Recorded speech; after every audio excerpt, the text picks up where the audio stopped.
What is up, ladies and gentlemen of the trapezoid Earth? We are coming at you live once again through the power of the trapezoid to talk to you about Boogie 2988 and some weaponized mathematical autism that I've been doing since 2021. And no, those two things aren't related, but they are related starting soon. So, Boogie 2988 had a documentary done about him released by Mike Klum a couple of weeks ago and has been going over and beyond on the internet over the last few weeks. Those of you who don't know, I started doing a analytics spreadsheet of my TikTok analytics back in 2021 when I went viral for saying that I don't think Australia doesn't exist. I know Australia doesn't exist. There's no such thing as Australia. But Australia doesn't exist. Everyone on Australia is a paid actor living in Argentina. That amassed 3.8 million views in the first month, and then another 200,000 views or so since. In 2021, on TikTok alone, I had 67 million views. Yes, that's over 1 million views per week. Per week. Yes, per week. And then in 2022, I branched out to YouTube in 2021 at the end. In 2022, I added YouTube. I now have 7 YouTube channels, meaning that I have more YouTube channels than Simon Whistler of Brainblaze. Simon Whistler himself? Yes. You have more channels than Simon Whistler himself? Yes, he only has 6. At least as of recording of this. Although I don't know if he actually owns mega projects. What if Simon Whistler makes 8? I wouldn't put that past him. You have to make 9. That's fine. I'll make as many YouTube channels as it takes to fill my spreadsheet from here to the moon. I'll make a 10 gigabyte spreadsheet every year. But anyway, Boogie had a documentary done on him by Mike Klum. And basically it talks about the downfall of Boogie's views over the last few years.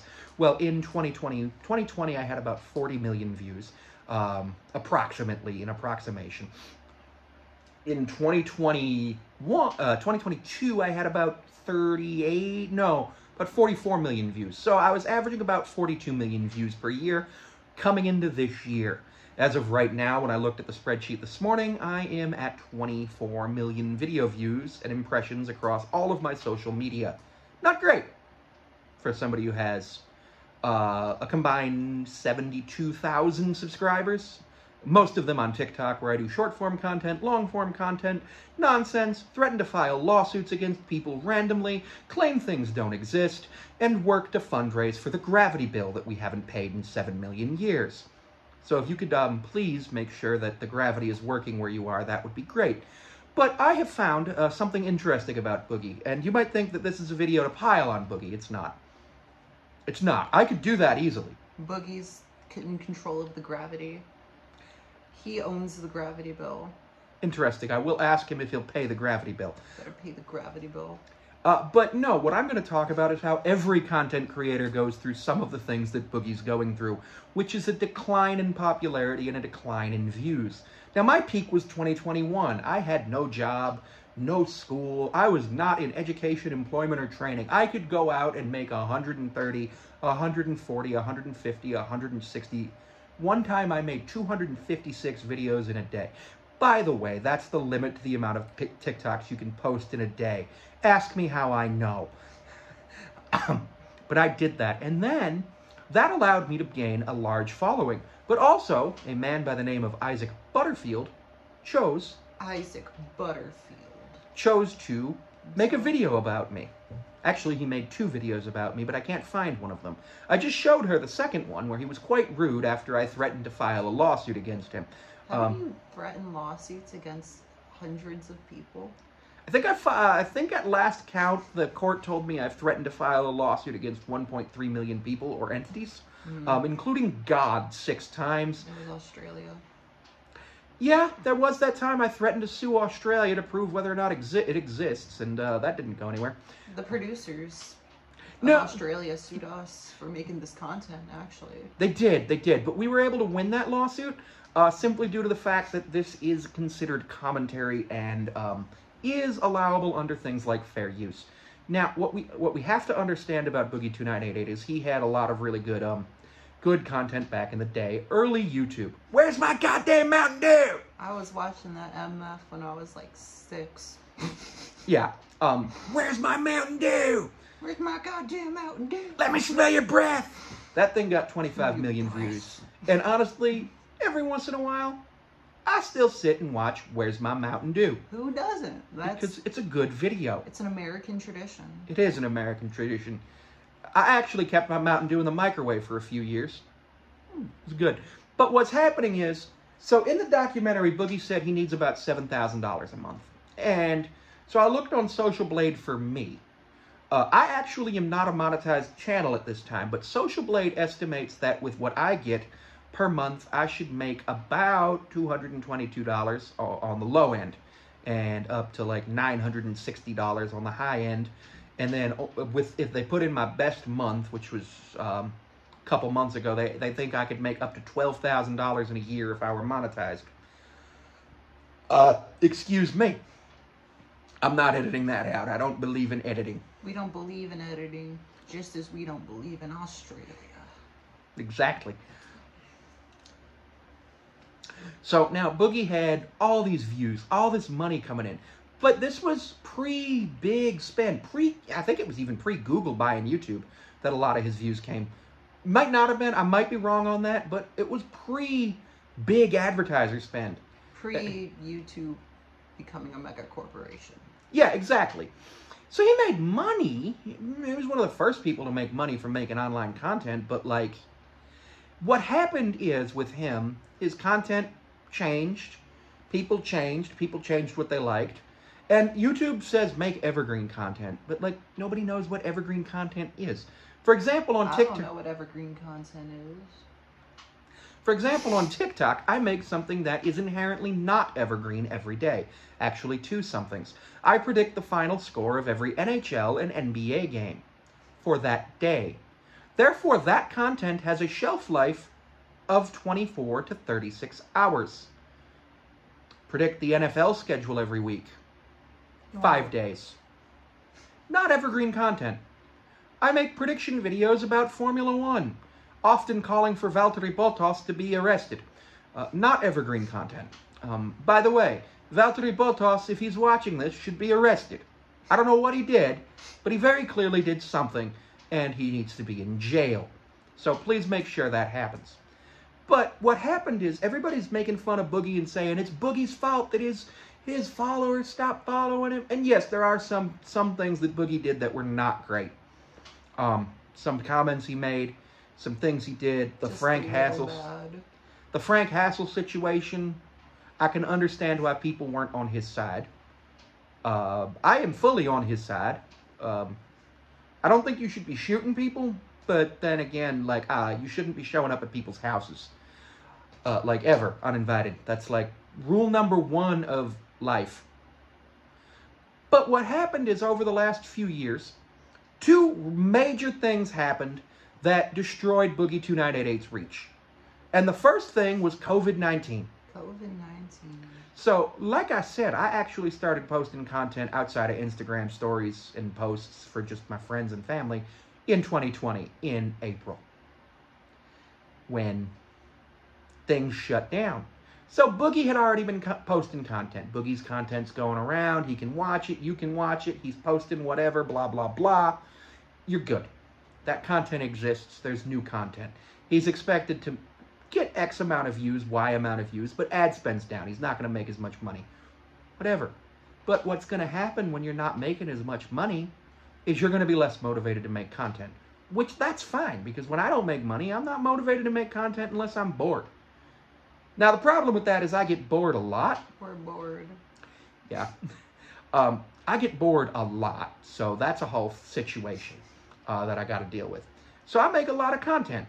This is my 5th video of the day, including shorts. That's nothing. But other people started making content. Other people? Yeah. So let's say 100,000 people watch my video where I said that I don't call the police when people burn down a Wendy's. The police call me when they burn down a Wendy's. That wasn't the gist of it. This was during the whole Minneapolis stuff. But anyway, that's 100,000 less views for Boogie. let's say hypothetically during COVID, I think there was probably about 25, 30 million new channels posting content. Not new people, but new channels posting content. That's all sorts of views that weren't going to Boogie. We're going to new content creators. We're going to, I'm trying to think. You know who somebody who got really big during COVID was Howdy Y'all One. I discovered her when she was at like 120,000 followers. And by the end of 2020, she had over 1 million. And then by the time she went to college, she was way over that. That's people who would have been viewing Boogie who are now viewing different content, potentially. But it's not necessarily just her. It's everybody who makes content is in a competition with each other. And I'm not saying Boogie's content needed to change. I'm just saying we all needed to lower and change our expectations for the amount of views we're going to get. The second thing that happened is people started to hate Boogie. People did start to hate Boogie, didn't they? You go look, there are so many videos. Every video about Boogie since 4 years ago, I'd say. I'd say probably about 4 years ago. I think when the Sunny V2 video came out. Every video about Boogie since then is negative. And yeah, I understand, there isn't a positive way to spin the Hitler rap. But you know what? I actually thought it was funny. Because, like, the man just found out he's getting a divorce and he starts rapping about Hitler. And, like, I don't understand why he didn't clip that and put it on his own channel. He should have put it on his dick. I'm not going to confirm nor deny whether or not he should have done that. But the thing with that is, Boogie made a great song about Hitler. About Hitler, a fine track indeed. Now, I just want to preface this by saying I hate Hitler. Horrible person. Horrible person, did some horrible things, but he did kill Hitler. And Boogie mentions that in the song. So that's just something you got to understand. The one good action Hitler did was killing Hitler. Yeah, pretty much. So you got to understand that. But Boogie makes a 4 minute, 14-second track about Hitler and stuff. And you can look at it. It's got like 500 views. You just search Boogie 2988 Hitler rap. And you'll get that. And you might get the first result might be the Whitest Kid You Know's Hitler rap. Good. That's a good song, too.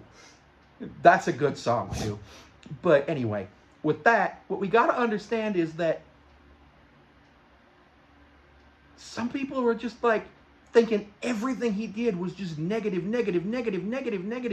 Well, no, it's just content. Look, I go out and I make content every day. Sometimes I say stupid shit. I went viral earlier this year when I said that there weren't any intelligent professors at this college. And then I went viral again when somebody asked me if I was fun at parties. And I said I call the police when I find out there's a party. The police call me when they find out there's a party. I don't call the police when there's a party. I was just saying stuff. But people took everything Boogie said seriously. They didn't understand that there's engagement, there's content. Sometimes you take things seriously. But Boogie 2988 has been, at his core, the whole time he's been on YouTube, a comedian that shares factoids about his life. People these days can't take comedy anymore. That's I think when you say you spend $200 on a hooker, they see that's comedy. That's comedy. Now I understand that there's, issues with, like, people are confused about XYZ, about the money, but you know what? I don't care. It's not my money. But all of that is to say, the point of this video is, back in 2021, I was inspired to keep track of my analytics, and I actually, on TikTok, made a daily analytics video about it. And I will begin doing that again on TikTok and YouTube on January 1st, 2024. But for the month of December, I've decided that I will be using Social Blade and my YouTube analytics to check some things. And one of those things I'll be checking is obviously what my watch time is and what my views are. Views and watch time. Now, I don't have access to Boogie 2988's watch time, but what I do have access to is Social Blade. Social Blade will tell me how many views Boogie got in a day. And what I'm going to do is I'm going to compare my views to his views. I expect he's going to win by a large margin, considering I have 3,100 subscribers and he has 4 million. If I do win, bragging rights. If he wins, bragging rights. If it's a draw, that doesn't make any sense. I get all the bragging rights. Sure. If it's a draw, you get all the bragging rights. But the other thing I'm going to do is I'm going to do this every month. And I just chose Boogie to start with because I'm like, Boogie's the hot topic this month. Hot topic this month. Let's see if I can beat the hot topic this month. Let's challenge myself because I should graduate from college with my master's degree in 2026. In spring of 2026. I want 1 billion video views by then. I have approximately 145 million, 146 million. I haven't finished the math. We'll know at the end of the year. I'll give an update across everything. Obviously, you look on my YouTube channel, it'll say like 4.2 million. But what I'm going to do is every month, I'm going to pick another YouTuber, and I'm going to compare my stats to their stats. So, Boogie will be the first one. Maybe Brandon Perna from That's Good Sports is the second. Maybe WWE is the third one. There's no way I'd beat WWE or Mr. Beast. But it'll be a metric or a measuring post. And it'll be interesting to see. Anyway, thanks for watching. Thanks. Remember to tip your armadillo. And...